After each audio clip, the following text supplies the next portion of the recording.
You're listening to WCAT Radio, your home for authentic Catholic programming. Welcome to The Open Door, a show based on the words in Revelation, "I have left an open door before you, which no one can close." This is WCAT Radio's longest-running show, which opened the door to the radio station in October 2016. It's currently offered by Jim Hanink, Mario Ramos-Reyes and friends, and remains open to the love of God in its call to build a culture of life and a just social order through the panel's discussion of the Catholic social teaching principles of solidarity, subsidiarity, and economic democracy. The Open Door also explores nonviolence, distributism, and communitarianism. So join us at the Open Door, where you too can be part of the conversation. Welcome to the Open Door. Jim Hanink here with co-host Mario Ramos-Reyes, and we hope Valerie Niemeyer waiting in the wings. Today we discuss the progress of the American Solidarity Party and current presidential and vice presidential campaign of Peter Sonski and Lauren Onak. Our special and most welcome guest is Marcos Lopez, the chair of the American Solidarity Party. A first-generation Cuban-American, he's a husband and a father of two and lives in Tampa, Florida. He raises mosquitoes as a hobby. More relevant, Lopez holds a bachelor's degree in English from the University of South Florida. He works in marketing and spends most of his free time with his family. He's also involved with music ministry at his parish. As always, let's begin in prayer. Come, Holy Spirit, fill the hearts of your faithful and kindle in them the fire of your love. Send forth your Spirit, and they shall be created, and you shall renew the face of the earth.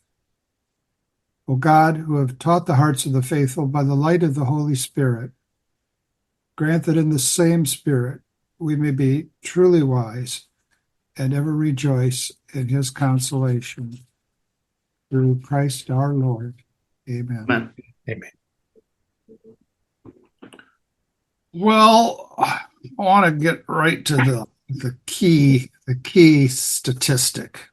Is it true, Marcos? Is it true that the fastest growing political party in the United States is our own American Solidarity Party? And if that's true, and it must be true, tell us it's true, what accounts for its growth? So my recollection on the veracity of that claim is based on the number of votes that we garnered in the 2020 election compared to what we did before, right?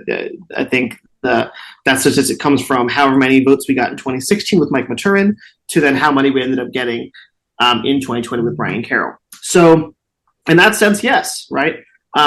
I would say in terms of membership, fastest growing in terms of membership, Forward Party, is probably now, right, the fastest growing party in terms of membership and things like that. But they've never run a candidate, have they? But they've never run a candidate. So this is forward. They call this forward, huh? I call it stuck. Yeah. They're moving the money forward, but nothing else. So in that sense, right, there are other political parties that you could say are growing faster, but we are certainly the only political party that's doing things, right? Outside of the major parties and then the larger third parties, like libertarians, Greens, things like that. And I think in terms of accounting for its growth, right? I was on a Twitter space a few days ago with Peter actually, and this question was raised. Kind of like an informal interview. And, the answer I gave was that we're a party that attracts a very, very specific and very, very dedicated demographic of people. And that's people who are serious about their faith, right? Our party, our values, our platform appeals to people who really feel like their faith is not reflected in the American political dynamic currently. And they're looking for something else. And we are there for them, right? That's what we really attract, is people who are serious about their faith, people who are disappointed with how politics are going in America, and they feel like neither party is really a place for them to, hang their hat, because they know that both parties and other third parties have real major issues that create conflict between people's faith and their politics. And in lots of ways, we're a refuge for those people, right? People who are pro-life, people who have traditional moral values, don't feel at home anywhere else because they're not welcome, and we're seeing that even in the Republican Party, right? A lot of this pro-life backlash that we're seeing, very prominent Republican talking heads like Ann Coulter are spending time bashing pro-lifers. We saw Donald Trump, talk about how, abortion bans in certain states like Florida were a mistake. So we're seeing that people who value their faith and who want to see their politics reflect that are increasingly unwelcome in any of the parties that are really there right now. And I think that's really where our strength lies, right? There's a population of people in America who really care about this. And if we can just reach them, if we can just get to them, get them our message, they're with us. It's definitely our strength there. And I think that's what really accounts for our growth, for our dedication, for our infrastructure, is really people who are serious about politics and serious about wanting to see real change in America. Well, what better demographic could we appeal to? What better demographic? Well, I would say they're the people we want, right? Right, exactly. They're the ones we want, and I always say that that's where really our focus should be. And in a situation where, let's say we get 1% of the electoral vote, right? We get 1% of the national vote because people who are serious about their faith, people who want to see the ASP's values flourish, jump on board, right? Once we get to that status, we can take a look at things and try to form coalitions, try to, build consensus with other third parties on common ground issues, right? To hopefully advance the cause. But, until we get to the point where we really have a large amount of influence throughout the country, we don't need to be worrying about appealing to anyone else, right? Like, we need to appeal to the people who like our values, who are looking for our values, and who want to find somewhere where they can, where they can feel like they're at home politically. Now, I want to backtrack just a bit on the statistics.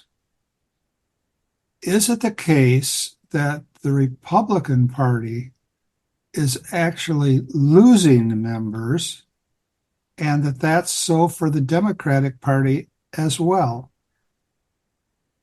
Yeah, definitely. So we've definitely seen over the last, several decades, honestly, increasing numbers of Americans are doing, no party affiliation, independent affiliation, libertarian, right, green. So third parties really are growing in America. They're growing. Some of them are growing more than others. Some are in decline because a new party comes up that kind of does their thing better. But it's certainly true that for a long time, and especially now, that Americans are increasingly separating themselves, formally at least, right, from the major parties. We still see that voting patterns reflect that people are, at the end of the day, more likely to pick one of the major candidates, even if they're an independent, even if they're a libertarian, or even if they're a green, right? People, once it gets to early November, they're like, okay, well, I'm just going to vote for, the guy that I think is better. But at least in the formal sense, and if you ask people and their affiliations and voter registrations, those parties are getting smaller for sure. One last question here, and then Mario is poised, I can tell. You can see that he's ready. Many's the time I've heard a pastor or read from a bishop that a Catholic, and of course our party has many evangelicals as well, but that a Catholic isn't really at home with either Democrats or Republicans, and that we have to be discerning. Well, don't we want to say to said pastor or bishop, yes, we're for discernment, and here we are. It's not as if you have to choose between one evil or another evil. Here's a party that you can embrace. Mm-hmm. Are we ever going to hear that, Marcos? Are we ever going to hear that? That they say, yes, postscript to my last sermon, postscript to my last pastoral letter. There is a party that we encourage you to explore. Yeah, I think we will, and I think we are seeing that. A great example, a good friend of the party who has a large platform, Father Joseph Krupp, over in Michigan. He has a radio show. He, does social media presence. He writes blogs. He writes articles. He's a great friend of the party, and he is always promoting us there. He's talking about the party. He's, sharing our stuff on social media, and he has 30,000 followers on Twitter, maybe 28,000 followers on Twitter. I know for a fact we definitely have prominent clergy members who are voting members of the party. I won't disclose who they are, but we're seeing a lot of traction in that area, right? We have a lot of clergy members, especially Protestant evangelical clergy, Catholic clergy, Orthodox clergy. Those people really are present in the party and present in the party's governance, right? These people vote in elections. These people vote for candidates. I'm sure many of them voted in our primary, for the presidential candidates.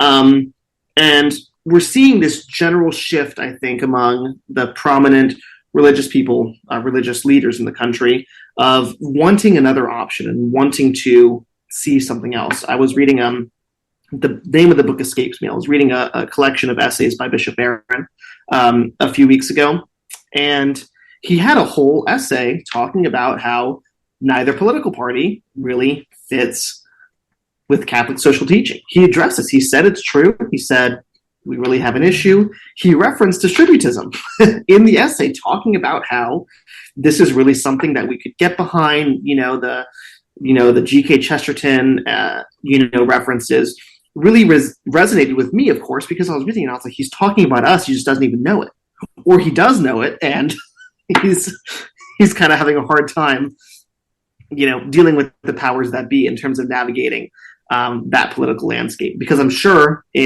just like in everything else in the Curia and in Catholic politics, there's politics to what you say, what you don't say. So I think people know we're here. I'm inclined to think that people who are in leadership know we're here. They like us. They support us even privately. And I think we're going to continue to see people come out of the woodwork to give us some good words. Excellent. Mario. Very interesting. You are saying that there are clergy who are sympathetic to our party.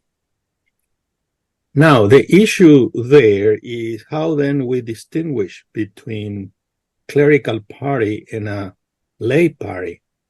Otherwise, people are going to accuse us of being theocratic and all these things, which has been the case for years and years and years in many parts of Latin America and even Europe. So that is a very delicate issue, because we need to be aware that there is a mediation between what is called Catholic social teaching and politics. It's not just coming from principle and applied to reality. There are mediation. So my concern is that when we say we are distributist, so I think many Christian Democrats would say, well, there are Christian Democrats who are not distributist. There's more than that, because that is a, let's call it technique, economic technique, how to produce, how to arrange communities, but there are others, communal way of organizing according to the Catholic social teaching. And let me finish with this conclusion and question. Even in Latin America, distributism is almost impossible for the social composition of society. There are other forms that is very close and so on. So my question is, how the Solidarity Party, American Solidarity Party, would avoid this accusation of being theocratic or just for those who are believers and not welcoming those who may not believe in what we do? Well, I think that's a real concern. This has actually been a topic of discussion in some of our Facebook groups and some other areas. The first thing I do when I deal with this stuff, and respectfully, I'll push back a little bit. I think that to a very large degree, there's nothing we can do about people throwing out accusations of theocracy. We have people all around here who say, like, oh, you want to ban abortion, like you guys are just theocratic. You're trying to let your church dictate everything. And we can't do anything about that, right? At the end of the day, our policies reflect our convictions, right? Our policies reflect what we believe is the best thing for the country. And that's what all other political parties are doing, right? Everyone who's in a political party, everyone who's a politician is trying to advance their particular policy goals in a democratic way, right? In a way that uses democracy, because we work in a democratic system. We're trying to win votes, right? And so, accusations of theocracy are just something we have to, in my opinion, something we just have to be willing to brush off. If someone wants to call us theocrats for, being, in favor of traditional marriage, for, being pro-life, for being against the death penalty, then that's just how it's going to be. And, we can say, of course, like, no, we can appeal to natural goods, right? Like the sanctity of human life, right? The value of the human being. We can appeal to the societal benefits, right? Of incentivizing traditional marriage and stable families. And of course we do that, right? We make those cases, as they come up. But in my opinion, the accusations of theocracy are really unfortunate. I wish they weren't there. But I don't think, I think it's a bit of a trap to try to reformulate our values in a way to intentionally avoid or try to limit those accusations, right? Because the result is that they're going to call us theocrats anyway. We can make it sound super nice and sound super secular and super, non-religious, but at the end of the day, they're going to say, so you still want to control my body. You still want to have, you still want to dictate what marriage looks like in America. And, the answer is like, yes, we still want to do those things, right? We still want to implement our policies. And, I think it's frustrating. I've been called a theocrat before. I'm sure Dr. Hanink has. I'm sure you have, for being in the American Solidarity Party and for, for having a public facing campaign and taking positions on things. But I'm not really concerned about it. I think that it comes with the territory. I think that the more we see those accusations thrown out, the less serious they become. We're seeing a big push for this idea of, Christian nationalism in the media, right? This new movie with Rob Reiner. And really, it's not talking about fascism or Christian nationalism. It's talking about Christians who want to see politics look like Christianity, right? It's like, no, you're missing the point, right? These accusations of these terms that are thrown out to try to use them as pejoratives, to people of faith who want to help, advance American politics. It's just unfortunate, but we're going to deal with it. Does that answer your question? Yes, you did. Why did you join the American Solidarity Party in the first place? Let's get going back there down memory lane. And remember, short-term memory is the first to go. Well, I can say as a father of two young boys, dad brain is a real thing. There are things that I forget that just go in one ear, one out the other. So if I have a brain lapse, I'll blame my 3-year-old. What I can say about joining the party was really that I was in a similar position as I'm sure Dr. Hanink was.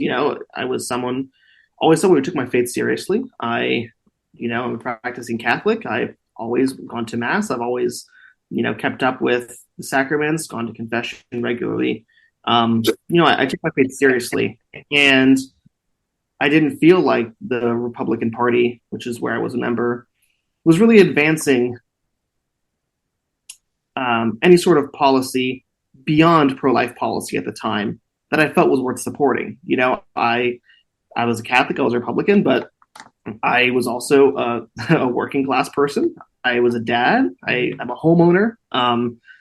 So these are things that I deal with, right? That I was seeing. I'm like, man, like this is crazy. This is expensive, right? Why is it so hard to raise a family? Why is it so expensive to raise a family? Why are we having to deal with these issues? And we're spending all this money on all kinds of other things, right? At a federal level, we're spending all kinds of money on increasing our military budget, all kinds of government waste. We're spending money on billions of dollars on DEI initiatives, right? All these things. It's like, where am I in this, right? Where's the support for me, right? As a young person who's a father, who's a working man, and really through a bunch of Facebook groups. Basically, I was in a bunch of Catholic political discussion Facebook groups, and I got connected to some folks who are involved in the ASP. Just started talking to them, kind of became friends first, right? You get into like a group chat and you just talk about your lives and how things are going. And so I really became close to them. And then they told me about the party. They asked me to join. I joined, and the rest is history. Good. Excellent. Well, there's a considerable distance between what you just described and becoming chair of the national committee. How did that work out? So there's a very long answer and there's a very short answer. How about a medium answer? I'll try for the medium answer. So obviously this year was really, really focused on the presidential campaign, right? The presidential primary was a very large focus of the party this year, of party membership. I was deeply involved with the Peter Sonski campaign. During the primary, I was the primary point of contact. I was the person who designed the website.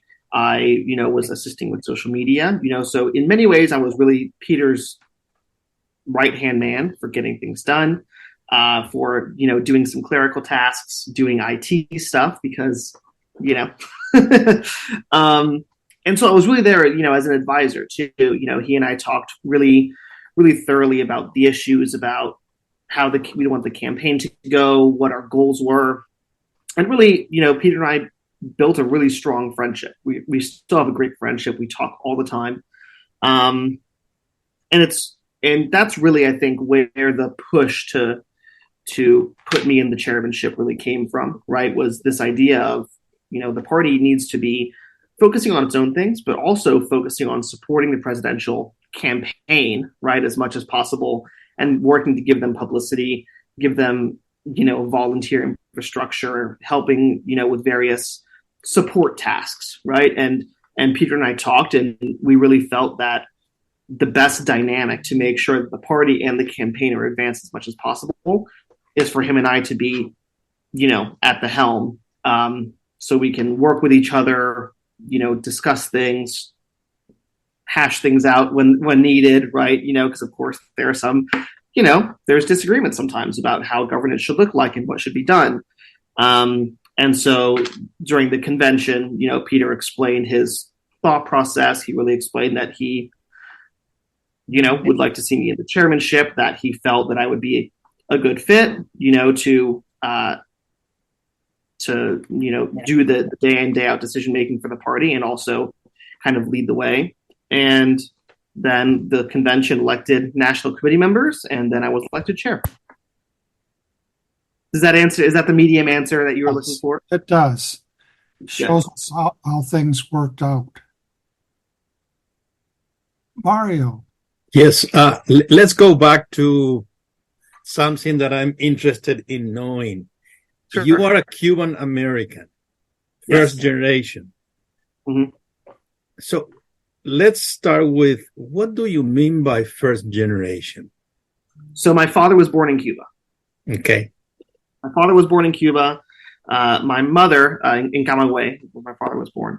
My mother, her family was also from Camagüey. They came over about 6 months before she was born. So my mother was born in Tampa, Florida, 6 months after they came over to the States. And so I'm a first-generation American on virtue of my father's side, who was born in Cuba, and he was there until he was about 4 years old. So do you know the situation in Cuba? In Yes. other words, the situation in Cuba somehow directed you to the American Solidarity Party. What do you think about that? I would say the opposite.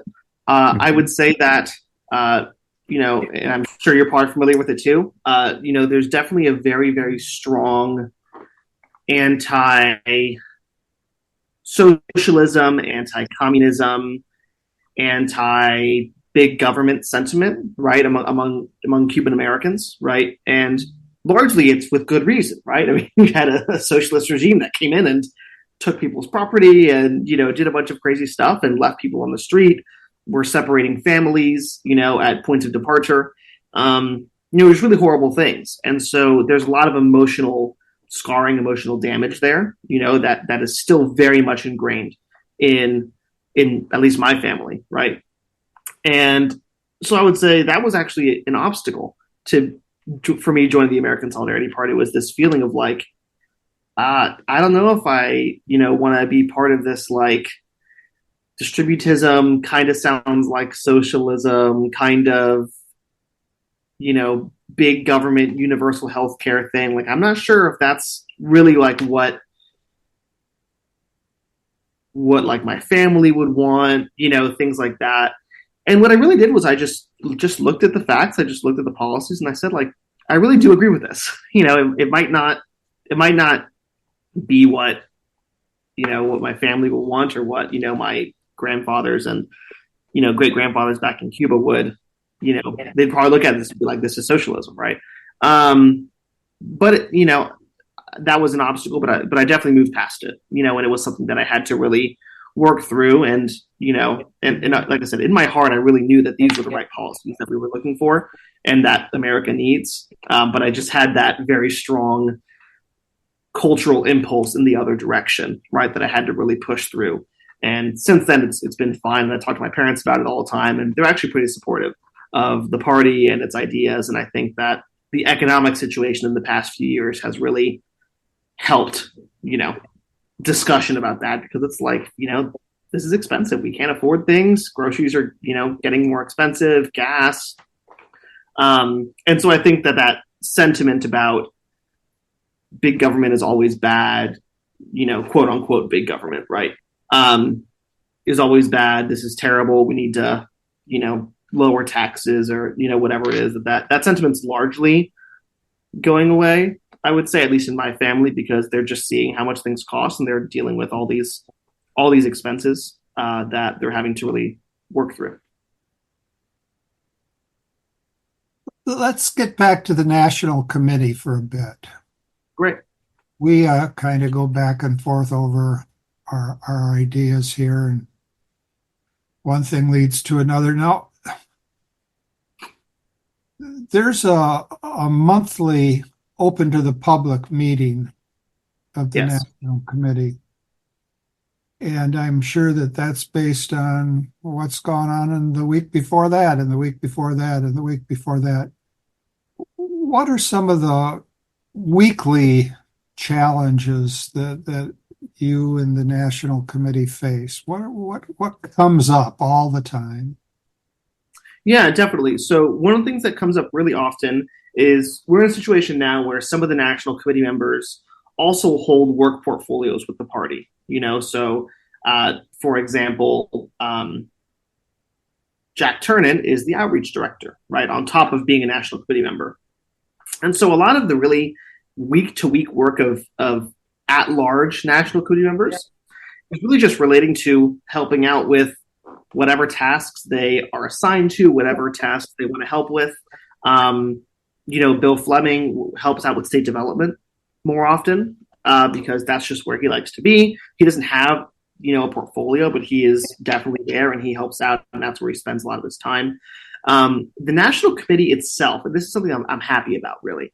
The National Committee itself, as national committee members, really doesn't do any sort of day in, day out governing of the party. It's really there to oversee the large scale decisions of the party and to make sound decisions about that, right? So me as the chairman, I'm vested with basically chief executive powers, within the party. Obviously there's limits, right? But I'm the one who actually deals with most of the day in, day out, like, hey, how should we do this? This service is increasing its billing starting next month. Should we shop around for something else or should we keep it? I do a lot of communication with Bonnie, the party administrator, about things that are going on. She'll say, hey, I went to the website. I really think we need to add this feature, or I think we need to fix this because it's not working right. So really, it's a lot of just, I wouldn't say rubber stamping, right, for me, because I do look at it and I take it seriously and I make sure that what we're doing is sound. But the National Committee as a governing body, we discuss things, we talk about things that we're going to vote on, we put motions, into teams to hash things out before they go onto the floor for discussion.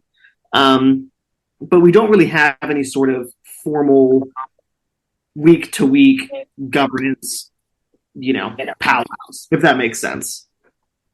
Now, would you say, in light of these activities, that patience really is a virtue? Yes, I would. It's things move slowly. Things definitely move slowly when there's 9 people and everyone's got their own considerations. Everyone has their own perspective they're bringing. It's definitely a slow process to try and build consensus. That's something that is just always going to be a slow process, right? For example, I'll put something in and I'll say, hey, I think this is what we should do. What do you guys think? And I'll get 5 different concerns about 5 different things. I'm like, okay, well, let's try to work on all these. And we do work together. And, sometimes, of course, there are objections that you just have, sometimes I'll look at it and I'll say, I don't think that's, an objection that we should really address in this way. Or sometimes we'll be like, oh, that's a really good point, right? Let's fix that. And so that process is slow. And that's a good thing. I would say it's a feature rather than a bug, right? Because when you're making decisions for the party, when you're making long-term decisions, right, especially with spending money, things like that, it does have to be something that you're really looking at seriously, you're talking with everyone about before you just decide to do something. Things like policies, things like how should we handle stuff, that's not as, in my opinion, not as crucial to set in stone because it can always be revised, right? The National Committee passes something that 6 months later they say, actually, we need to do it this other way. We don't like it. We can do that. But especially with spending money, with making expenditures on behalf of the party, we really need to look at that stuff seriously, and we do. So it definitely takes a long time. What do you think of the spirituality of a person who regularly prays that other people be patient while he himself focuses on different virtues? I would say I hope that's not me.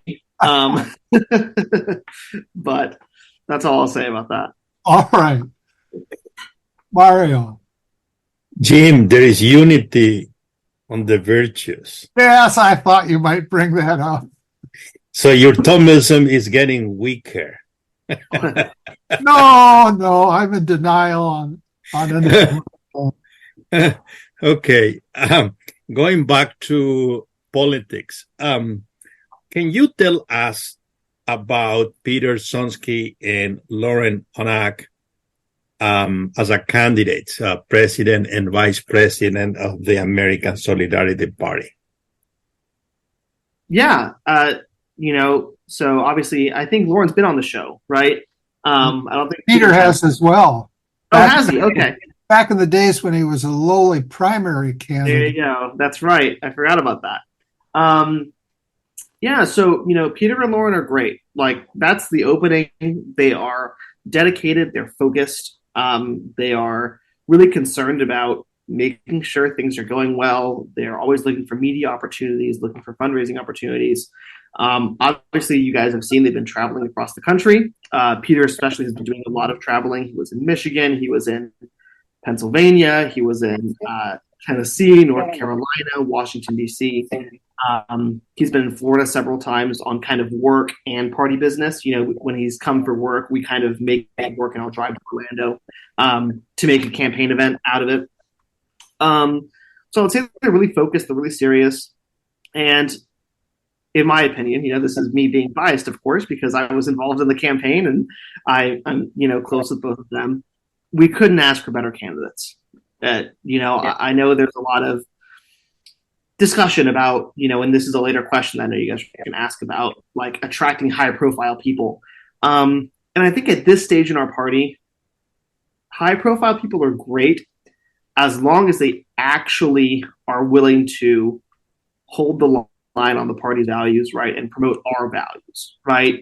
I think in lots of cases, high profile people are great for us, right, as if they promote us, right? But I wouldn't necessarily want those people as our standard bearer, right? And I think Peter and Lauren are excellent about being standard bearers for the party, for practicing what they preach, for being available, for being transparent, and really for putting in a lot of work in the campaign week in, week out. I know it's hours and hours and hours and hours and hours a week.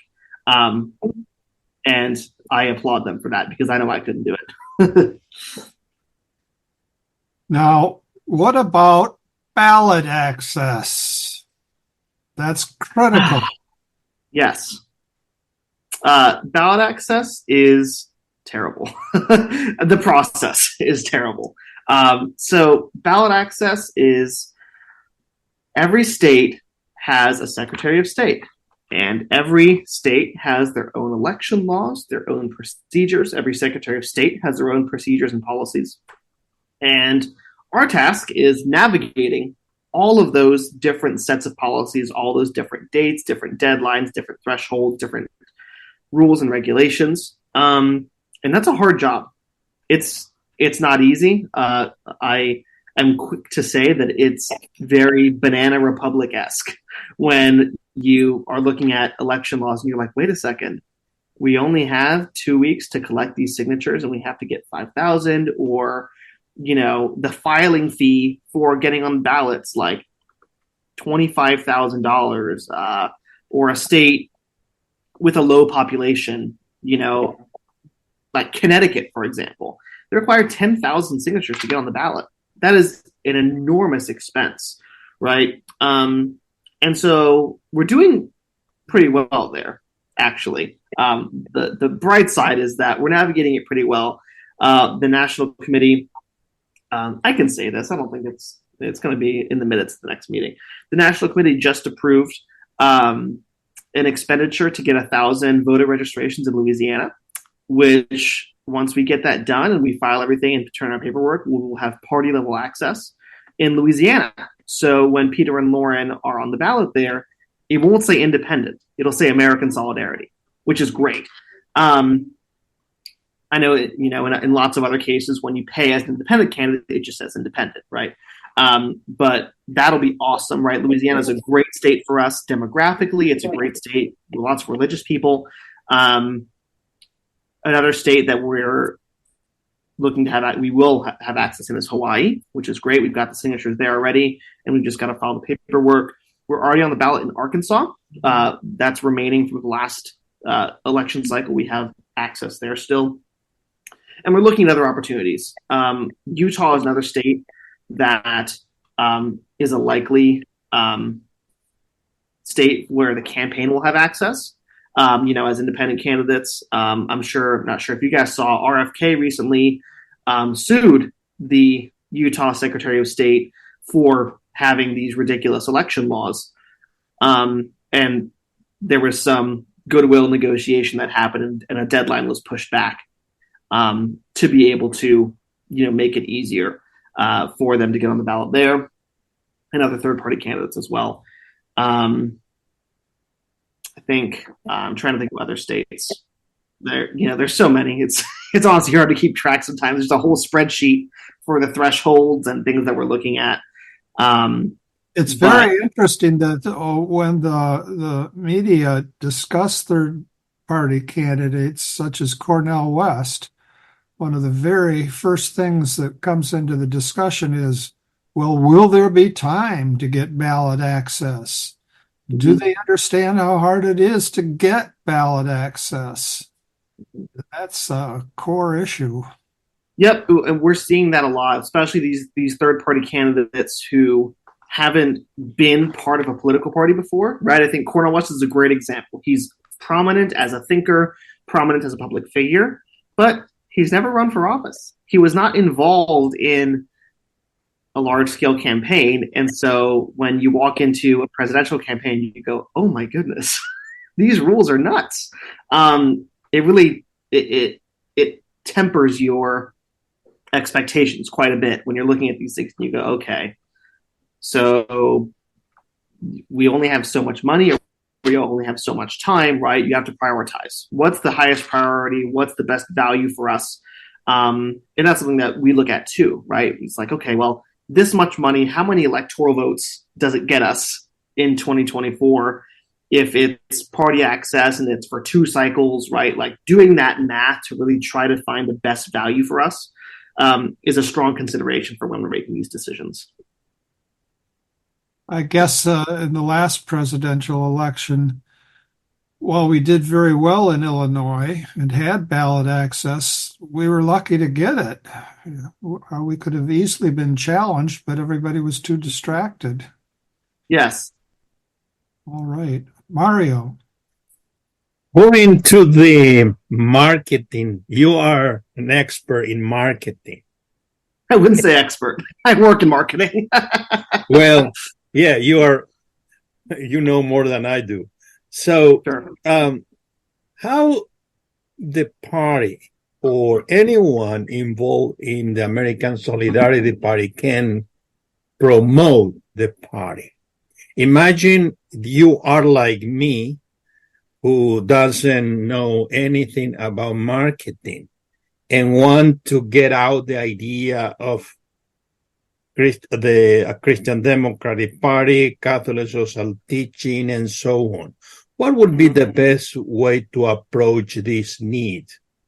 Sure. And I talk about this a lot, actually. I used to be the media and marketing director for the party last year before I was the chair.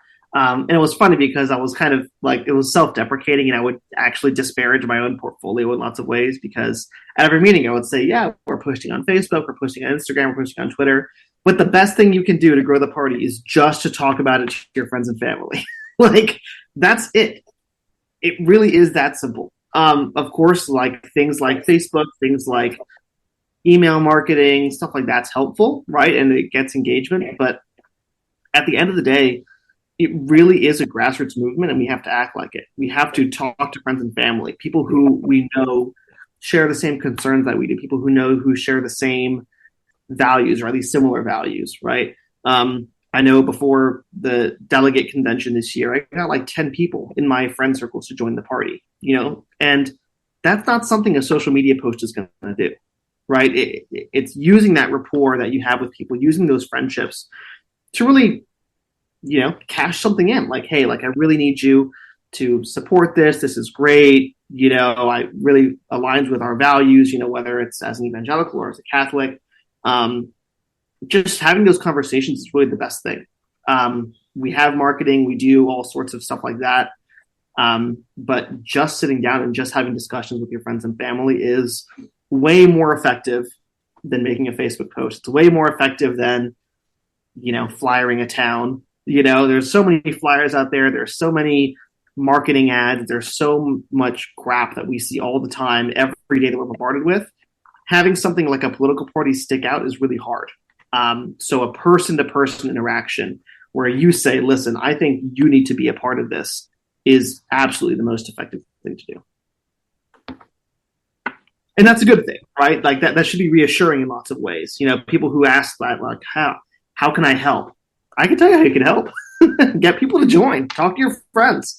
And that's a really easy it's a really easy task to do. There's a lot of emotional and social barriers sometimes that people have to get over. I don't want to talk to my friends about politics or whatever. But once you clear that barrier, it's fine. Thank you. A couple things come to mind. Here in California, we have a physician, Dr. Rene Trabanino, who has done some wonderful things for us. Mm-hmm. He's actually reached a market of 1 million people. Mm-hmm.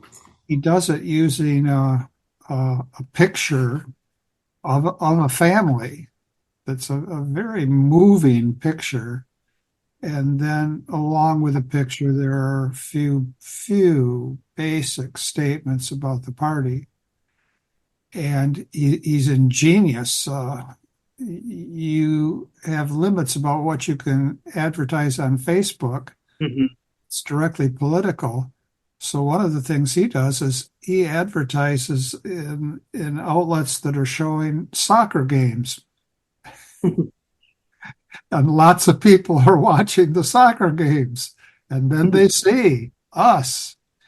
Another thing that comes to mind is the history of the Catholic worker here in the United States. I don't think there has ever once been an ad anywhere for the Catholic worker. Mm-hmm. It has had enormous impact on bringing Catholic social thought to now generations of young people. Mm-hmm. Now, there's lots of fragmentation within the worker movement, but in terms of marketing, non-existent, exactly what you say. People go and visit a worker community someplace or other, and they come back and they tell everybody about it. And they say, why don't you come the next time I go and see what you think? And it's had an enormous impact. Well, I don't know if we should pin you down on this. When are you running for office? So when I was actually reading the questions, I chuckled because it's something I'm planning on doing. That's a surprise, isn't it? That's a surprise. Yeah, it's something I'm definitely planning on doing. I would say unlikely for 2024. I am looking at filing fees and stuff like that for just doing like a pure on paper candidate race, for something local. I don't have the time nor the energy to run a full-scale campaign, but if I can throw $500 to get on the ballot and I run for mosquito commissioner, like, great, put me on there. So I'm looking at things like that, but more likely once the campaign cycle is over, once the presidential campaign has come to a close and I can breathe a little bit, 2026 where I'm aiming at. For either a, write-in congressional race or city council, something like that, where I can have my name on the ballot, ideally, obviously. Now, in terms of donations, I think I'm at liberty to say you'll be interested in this because of your work in music ministry, that Mark Ruzan's choir director, parish choir director, has donated $2,500 to his campaign. Nice. That's awesome. Totally. So you have untapped resources at hand. Yes, sure. I'm actually good friends with the choir director at my parish, and he doesn't have the money to throw around, but maybe someone else does. What would happen? What would happen if the National Committee were to discover that some generous donor, perhaps addled as much as generous, but some generous donor had just directed $100,000 to the party. Reactions? Well, great, first. And second of all, it'd be like, how can we spend this now? Like, how can we really, right? Like, it's true. When we're going into a presidential cycle, going into 2024, one of the things that most people would recognize was a mistake from 2019, 2020 was that we were a bit too conservative with how much money we spent on things like ballot access. By the end of it all, we got to like July or August, and we had, I think, like $50,000 cash on hand. And it was like, why did we save that? Right? We could have spent a little more. We could have used it on something. And so if that money was in the bank now, the first thing would be like, where can we get on the ballot? Like, what filing fees can we pay? What petitioners can we contract with? Like, let's maximize this now. And obviously the hope is that, and we know this is true, right? The more you're on the ballot, the more people see you, the more people join, the more people donate, and it, kind of feeds itself, right? So with the campaign cycle, it really is very much of a, whatever you put in, you're going to get back and more, right? You're going to get that back and more in terms of membership, in terms of donations, in terms of votes, things like that. And so that would be my first reaction. Well, here in California, with our senatorial candidate, Mark Ruzan, we were flabbergasted to find ourselves with $1,500 extra dollars. And because it was pro bono, Mark was able to put together an exciting video of him bicycling up to a group of people to give them the message. And so now we're looking for places to post that. Nice. But as you say, if the word is to go out, it must first and foremost be personal and close to home. And as you say, we're here for the long haul, and the long haul is a hard crawl. Yes. So as always, we end today with the gospel for today, which is a very short gospel, but as always, directed to our hearts. Jesus said to the crowds, "Come to me, all you who labor and are burdened, and I will give you rest. Take my yoke upon you and learn from me, for I am meek and humble of heart, and you will find rest for yourselves. My yoke is easy and my burden light." Come, Lord Jesus, come. Thank you so much, Marcos. Thank you very much, Marcos. Thank you very much for having me. This was a pleasure. Of course, you guys have my email. You have my Facebook, whatever. Always feel free to reach out if you need anything. And I hope to see you both at all the next National Committee meetings, because I'm sure you have nothing better to do and than to listen to. We know you have office hours. Yes, come to my office hours. Yes, and we can tell from our discussion this morning that you have ebullience to share. Absolutely. So, Godspeed. Thank you very much. Have a good day. Hello, God's beloved. I'm Annabelle Mosley, author, professor of theology, and host of Then Sings My Soul and Destination Sainthood on WCAT Radio. I invite you to listen in and find inspiration along this sacred journey we're traveling together to make our lives a masterpiece and, with God's grace, become saints. Join me, Annabelle Mosley, for Then Sings My Soul and Destination Sainthood on WCAT Radio. God bless you. Remember, you're never alone. God is always with you.